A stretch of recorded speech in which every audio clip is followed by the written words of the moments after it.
आज के लेक्चर का टॉपिक है महाराजा हर्षवर्धन। हम लोगों ने महाराजा हर्षवर्धन के बारे में काफ़ी सुना होगा। महाराजा हर्षवर्धन पुष्यभूति वंश के शासक थे। इस पुष्यभूति वंश को वर्धन वंश के नाम से भी जाना जाता है। गुप्त साम्राज्य का जब पतन हो गया तो गुप्त साम्राज्य के पतन के बाद थानेश्वर में एक नवीन राजवंश का उदय हुआ। ये थानेश्वर जो था वो दिल्ली के पास में श्रीकंठ जनपद था, वहाँ पर स्थित था। तो इस थानेश्वर में एक नवीन राजवंश का उदय हुआ जिसको पुष्यभूति वंश के नाम से जाना गया। भारत के इतिहास में पुष्यभूति वंश का उदय एक महत्वपूर्ण घटना मानी जाती है। थानेश्वर का उत्तर भारत के इतिहास में एक महत्वपूर्ण स्थान रहा। अनुश्रुतियों के अनुसार यह भी कहा जाता है कि थानेश्वर जो था वो प्राचीन काल में कौरवों और पांडवों का जो युद्ध हुआ था, महासमर, जिसको महाभारत के नाम से जानते हैं, इसी थानेश्वर के आसपास हुआ था। इस राजवंश के जो आदि पुरुष थे, उन आदि पुरुष का नाम था पुष्यभूति। इसी के कारण इस राजवंश का नाम पुष्यभूति वंश पड़ा और कालांतर में इसको वर्धन राजवंश के नाम से जाना गया। इस राजवंश के इतिहास के बारे में जानकारियाँ विविध स्रोतों से हमको प्राप्त होती हैं। तमाम सारे साहित्यिक स्रोत भी हमारे पास में हैं। इसके अतिरिक्त अवलेखीय साक्ष्य भी हमको प्राप्त होते हैं। साहित्यिक स्रोतों में सबसे महत्वपूर्ण जो ग्रंथ हमको प्राप्त होते हैं वो उस समय के तत्कालीन विद्वान बाणभट्ट के द्वारा लिखित ग्रंथ हैं। बाणभट्ट के द्वारा हर्षचरित नामक ग्रंथ लिखा गया। इस कृति में महाराजा हर्षवर्धन के शासनकाल की तमाम सारी जानकारियां हमको प्राप्त होती हैं। इसके अतिरिक्त बाणभट्ट के द्वारा कादंबरी नामक एक ग्रंथ लिखा गया। इस ग्रंथ में भी हर्षवर्धन के काल की सामाजिक और धार्मिक जीवन के बारे में जानकारी हमको मिलती है। इसके अतिरिक्त आर्य मंजूश्री मूलकल्प बौद्ध ग्रंथ है ये। इससे भी हमको हर्षकालीन इतिहास के बारे में जानकारियाँ मिलती हैं। इसके अतिरिक्त हर्ष के शासनकाल में एक चीनी यात्री भारतवर्ष में आए थे जिनका कि नाम था हुएनसांग।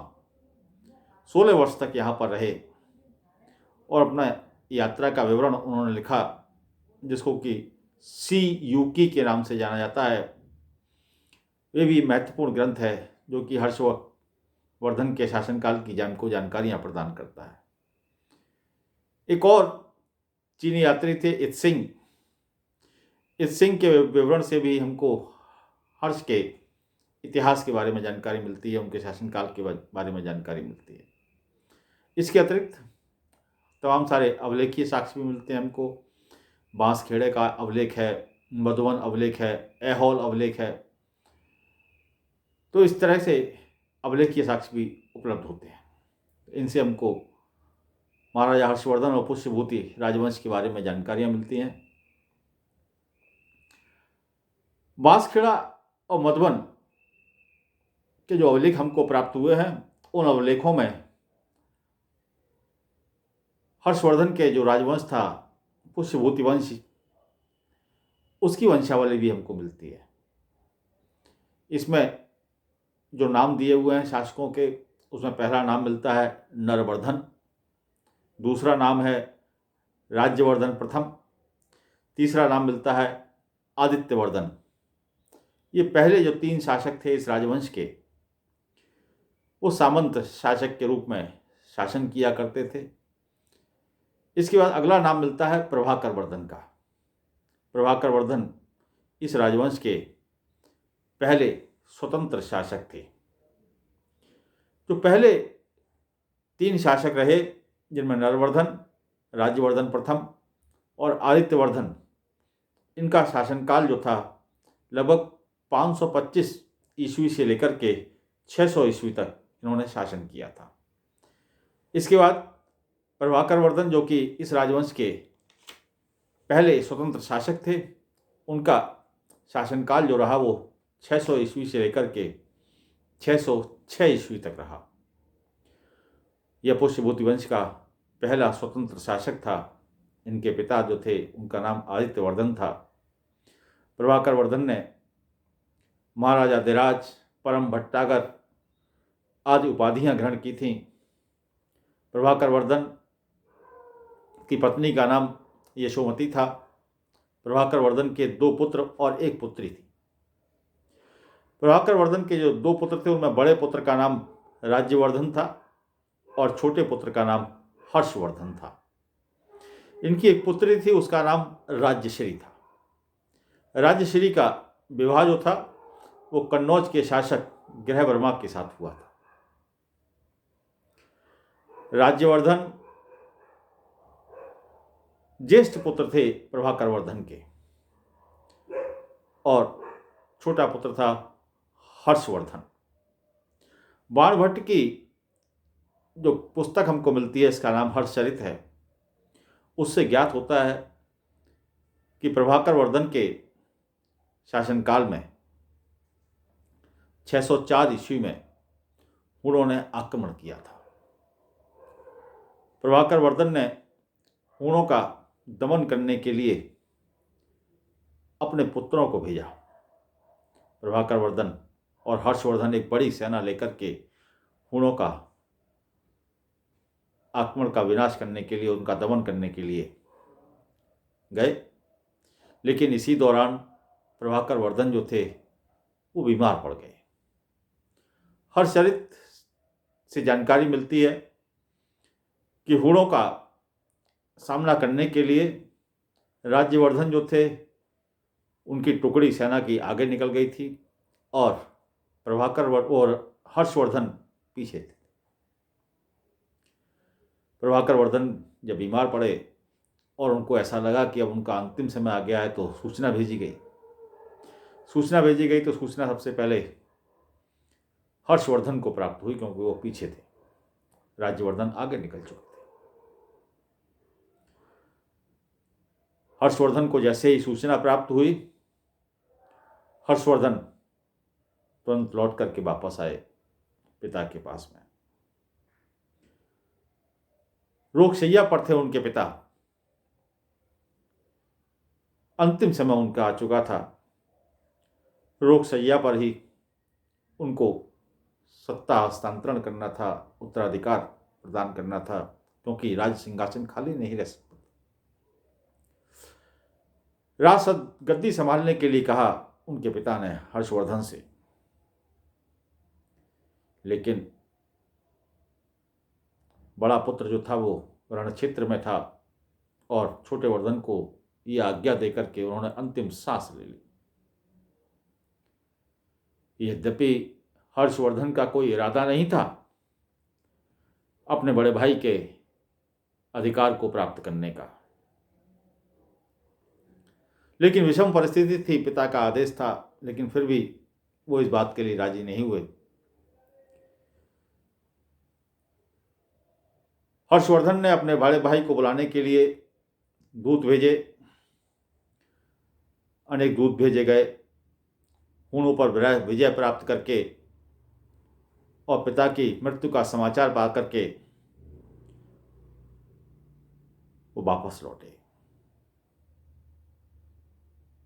अत्यंत दुखी हुए। उन्होंने संन्यास ग्रहण करने का निश्चय किया राज्यवर्धन ने, इतने दुखी हुए पिता की मृत्यु से। जब हर्षवर्धन को यह पता लगा कि राज्यवर्धन ने संकल्प ले लिया है संन्यास ग्रहण करने का,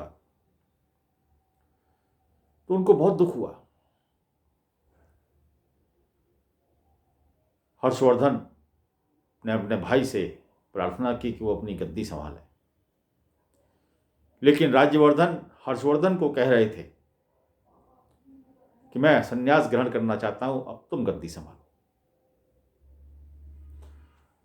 दोनों भाई एक दूसरे से परस्पर आग्रह कर रहे थे गद्दी संभालने के लिए। जब यह स्थितियां चल रही थीं, तभी एक दुखद समाचार प्राप्त होता है। दूत से समाचार मिलता है कि उनके जो बहनोई अर्थात राजश्री के जो पति थे, जो कि कन्नौज के शासक थे, उनकी हत्या कर दी गई है।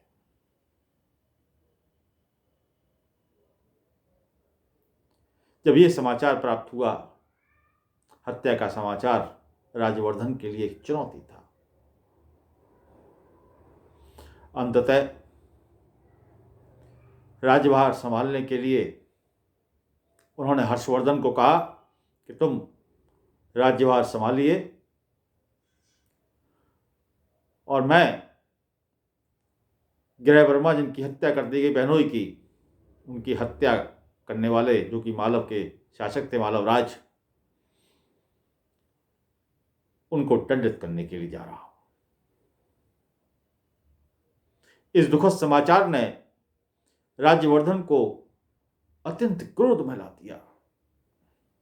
प्रतिशोध की भावना से प्रेरित होकर के उन्होंने संकल्प लिया कि मालव राजवंश को उखाड़ फेंकेंगे।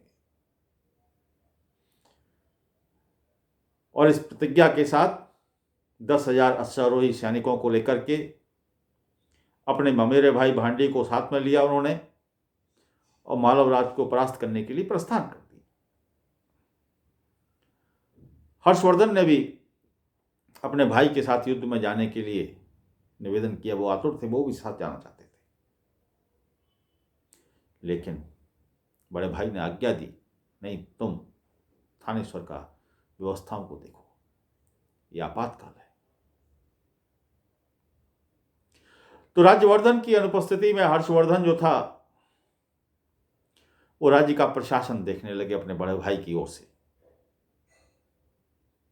हर्षचरित से ज्ञात होता है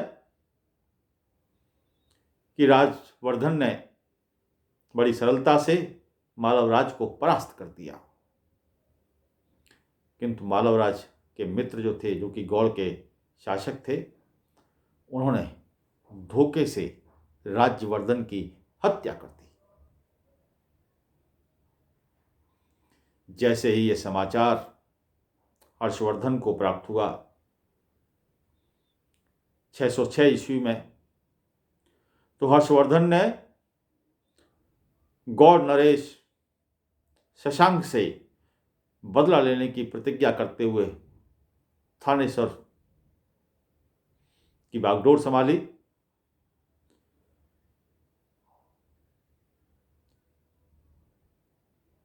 और गौड़ नरेश शशांक को पराजित करने के लिए सेना के साथ में प्रस्थान कर दिया।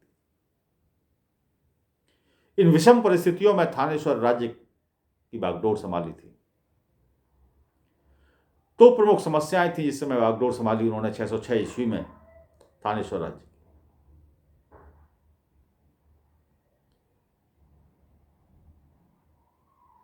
पहली समस्या थी कि राजश्री, जिसको कि बंदी बना लिया गया था इनकी बहन को, उसको मुक्त कराना, और दूसरी समस्या थी गौड़ नरेश शशांक को दंडित करना।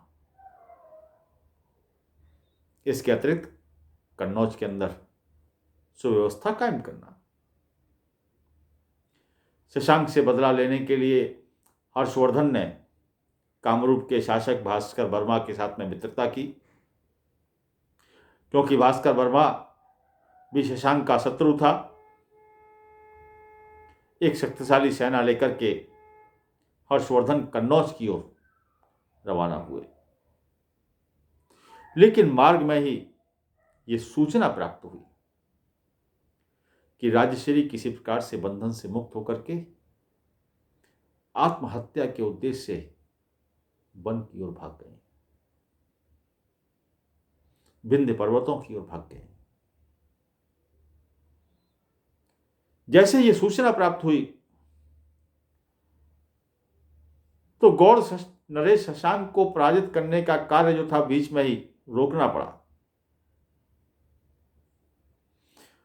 उन्होंने यह कार्य अपने ममेरे भाई भांडी को सौंपा कि तुम सेना लेकर के गौड़ नरेश शशांक को दंडित करने के लिए जाओ, और स्वयं वो अपनी बहन राजश्री की खोज में निकले। येन केन प्रकारेण उन्होंने राजश्री को ढूंढ निकाला। वो आत्महत्या करने ही जा रही थी, तभी हर्षवर्धन ने अपनी बहन को ढूंढ निकाला और उनको आत्महत्या से रोका। तत्पश्चात वो राजश्री को लेकर के कन्नौज लौटे। राजश्री के कोई संतान नहीं थी। कन्नौज का राज सिंहासन रिक्त था।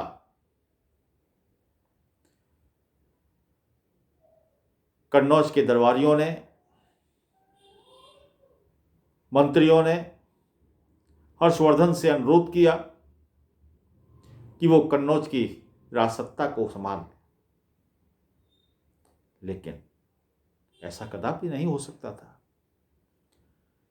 बहन के घर का तो पानी भी नहीं पी सकते थे, तो बहन के राज्य का राज्याभिषेक कैसे कर लें।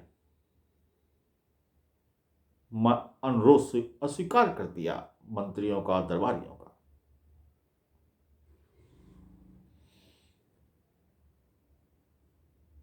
जब हर्षवर्धन ने अनुरोध अस्वीकार कर दिया तो मंत्रियों और दरबारियों ने राजश्री से अनुरोध किया कि कन्नौज का राज सिंहासन संभाले, लेकिन राजश्री की मन स्थिति ऐसी नहीं थी, उन्होंने मना कर दिया। विषम स्थिति उत्पन्न हो गई। जब ऐसी विषम स्थिति उत्पन्न हुई, जनता को बड़ी आशाएं थी हर्षवर्धन से। जनता की ओर से मांग आने लगी कि हर्षवर्धन शासक बने।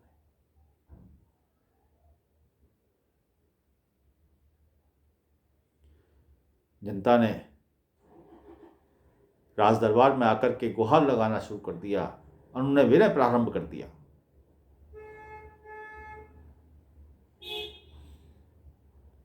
जब जनता ने भी उन्होंने विनय किया, मंत्री भी यही चाहते थे, राज दरबारी भी यही चाहते थे, और बहन राजश्री भी यही चाहती थी, तो विवश कर दिया हर्षवर्धन को। अंततः हर्षवर्धन ने कन्नौज का शासक बनना स्वीकार किया। इस प्रकार हर्षवर्धन जो थे वो कन्नौज और थानेश्वर दोनों स्थानों के, दोनों राज्यों के शासक बन गए। कालांतर में आगे चल करके हर्षवर्धन ने अपनी राजधानी थानेश्वर के स्थान पर कन्नौज स्थानांतरित कर दी। इस प्रकार से एक विशाल भूक्षेत्र के स्वामी बन गए महाराजा हर्षवर्धन।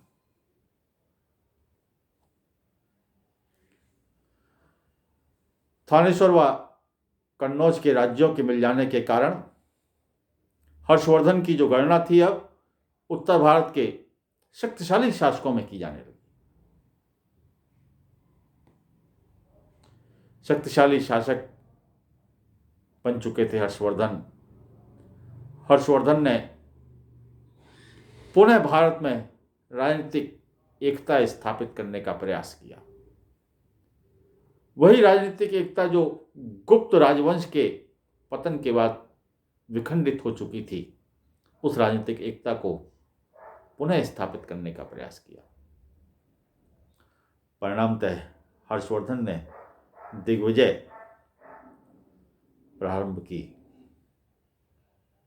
हर्षवर्धन की दिग्विजय के बारे में चीनी यात्री हुएनसांग के विवरण से जानकारी मिलती है। हुएनसांग ने हर्षवर्धन की दिग्विजय के बारे में लिखा है कि हर्षवर्धन ने राज सिंहासन पर बैठते ही 6 वर्षों तक निरंतर युद्ध किया। उन्होंने 5 भारतों को अपने अधिकार में कर लिया। हुएनसांग ने आगे लिखा है कि हर्ष ने शीघ्र ही अपने भाई राज्यवर्धन की मृत्यु का बदला ले लिया और वह भारत का स्वामी बन गया। हर्षवर्धन की दिग्विजयों का क्रमबद्ध वर्णन प्राप्त नहीं होता है, क्योंकि हुएनसांग ने यह नहीं लिखा कि हर्षवर्धन ने कब और कौन से राज्यों पर विजय प्राप्त की। तो जो उपलब्ध साक्ष्य हमको प्राप्त होते हैं, उन उपलब्ध साक्ष्यों के आधार पर महाराजा हर्षवर्धन की उनकी विजयों के बारे में जानकारी अलग अलग मिलती है, उनको क्रमबद्ध किया है। तो उनकी दिग्विजय जो थी उसको अलग अलग बिंदुओं के माध्यम से समझा जा सकता है। सबसे पहले उन्होंने गौड़ नरेश शशांक पर विजय प्राप्त की। इसके बारे में जानकारी गंजाम अभिलेख से प्राप्त होती है।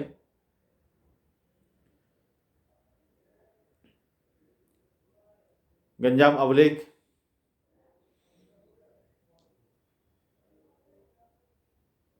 के माध्यम से जानकारी प्राप्त हुई है। हर्षवर्धन के द्वारा जब विजय क्या कहते हैं इसको दंडित करने के लिए जब वो निकले थे सेना लेकर के, और बीच में मार्ग में ही राजश्री का जो समाचार प्राप्त हुआ, तो उन्होंने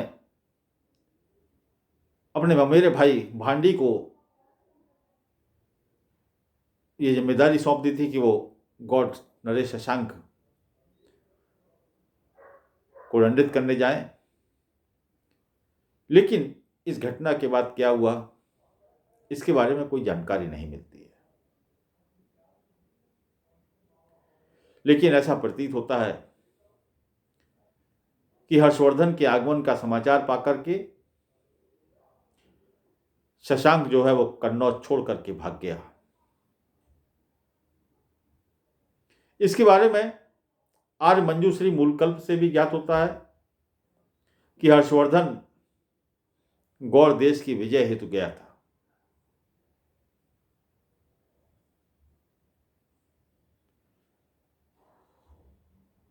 गंजाम अभिलेख से जो जानकारी मिलती है, उस जानकारी के आधार पर यह पता लगता है कि 619 ईस्वी में शशांक जो है वो सम्राट के रूप में शासन कर रहा था वहां पर।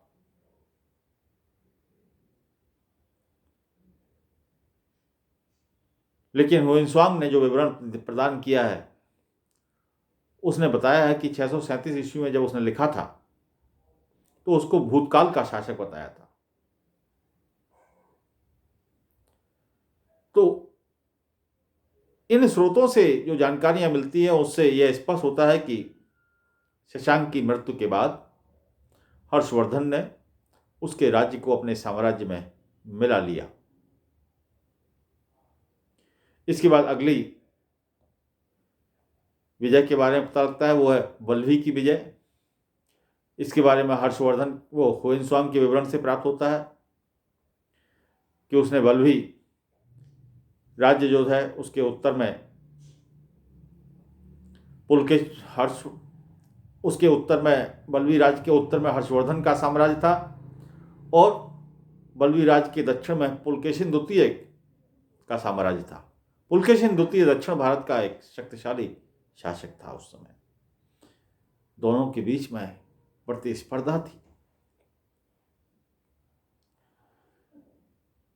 वल्लभी जो था वो पश्चिमी मालवा के क्षेत्र के अंतर्गत आया करता था। वर्तमान में वल्लभी जो है वो गुजरात में स्थित है।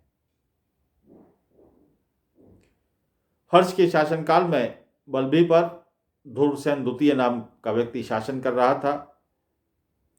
हर्षवर्धन ने वल्लभी नरेश ध्रुवसेन द्वितीय को पराजित किया। ध्रुवसेन द्वितीय ने भाग करके अपनी जान बचाई, भड़ोस पहुंचा, जहां पर कि गुर्जर नरेश शासन कर रहा था, वहां पर शरण उसने प्राप्त की थी। कालांतर में हर्षवर्धन और ध्रुवसेन द्वितीय के बीच में मैत्री स्थापित हुई। हर्षवर्धन ने अपनी पुत्री का विवाह भी ध्रुवसेन द्वितीय के साथ में किया। इस वैवाहिक संबंध का राजनीतिक दृष्टि से काफी महत्व था, क्योंकि इस वैवाहिक संबंध से न केवल हर्ष और बल्लभी के संबंध मधुर हुए, बल्कि इससे हर्षवर्धन ने पश्चिम की ओर अपनी सीमाओं को सुरक्षित कर लिया था और दक्षिण विजय की पृष्ठभूमि उसने तैयार कर ली थी। इसके बाद हर्षवर्धन ने कच्छ और सूरत पर विजय प्राप्त की। ये भी हुइनसांग के विवरण से प्राप्त होता है। तत्पश्चात हर्षवर्धन ने सिंध पर विजय प्राप्त की। ये भी जानकारी बाणभट्ट के हर्षचरित से हमको मिलती है। इसके बाद कांगोद विजय की, इसके बारे में जानकारी हुइनसांग के विवरण से प्राप्त होती है। 643 ईस्वी में हर्षवर्धन ने कांगोद को अपने साम्राज्य में विलीन कर लिया था। इसके बाद हर्षवर्धन ने पंजाब, मिथिला और उड़ीसा पर विजय प्राप्त की। इसकी जानकारी हुइनसांग के विवरण से मिलती है। तत्पश्चात पर्वतीय प्रदेश पर उसने विजय प्राप्त की। इसकी जानकारी हर्षचरित से मिलती है। उसमें लिखा है कि हर्षवर्धन ने बर्फ से ढके हुए प्रदेश पर भी विजय प्राप्त की थी। लेकिन बर्फ से ढके हुए प्रदेश कौन से थे, इस विषय में विद्वानों में मतभेद है, लेकिन अधिकांशतः विद्वान ये मानते हैं कि ये बर्फ से ढके हुए जो प्रदेश थे वो नेपाल था। तो इस प्रकार से उसने यहाँ पर भी विजय हासिल की थी। इसके बाद हर्षवर्धन का पुलकेशिन द्वितीय के साथ में युद्ध हुआ। अभी मैं थोड़ी देर पहले ही बताया, पुलकेशिन द्वितीय दक्षिण भारत का एक महान शक्तिशाली शासक था चालुक्य राजवंश का। बल्लवी राज के दक्षिण में चालुक्य वंश का शासन था। बड़ा प्रतापी और साहसी शासक था हर्षवर्धन। वो क्या कहते हैं, पुलकेशिन द्वितीय दक्षिण भारत का।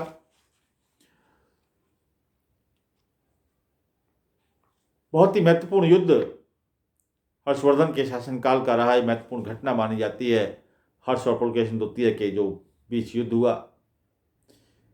इस युद्ध के बारे में हुइनसांग ने लिखा है कि इस समय राजा हर्ष पूर्व और पश्चिम में आक्रमण कर रहे थे, परंतु महाराष्ट्र ने उनकी अधीनता स्वीकार करने से मना कर दिया था। अतः महाराजा हर्षवर्धन ने महाराष्ट्र के शासक पुलकेशिन द्वितीय पर आक्रमण किया। दोनों शासकों के बीच में घमासान युद्ध हुआ।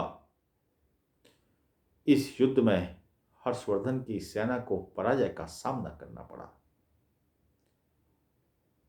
निराश होकर के हर्षवर्धन को लौटना पड़ा।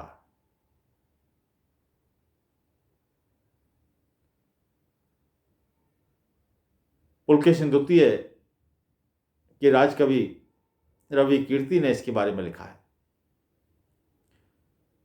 कि हर्षवर्धन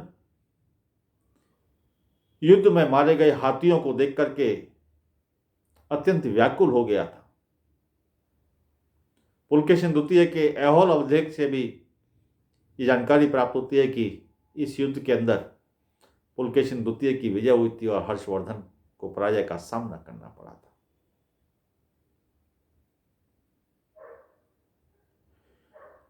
पुलकेशिन द्वितीय और हर्षवर्धन के बीच में यह युद्ध जो हुआ वो 630 ईस्वी से लेकर के 634 ईस्वी के मध्य कभी हुआ होगा, ऐसा विद्वान अनुमान लगाते हैं।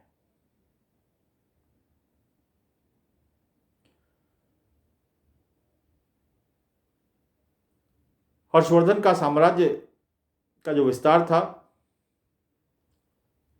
पर्याप्त विस्तृत था। उसका साम्राज्य हर्षवर्धन को अपने पिता का साम्राज्य थानेश्वर का राज्य प्राप्त हुआ था उत्तराधिकार में।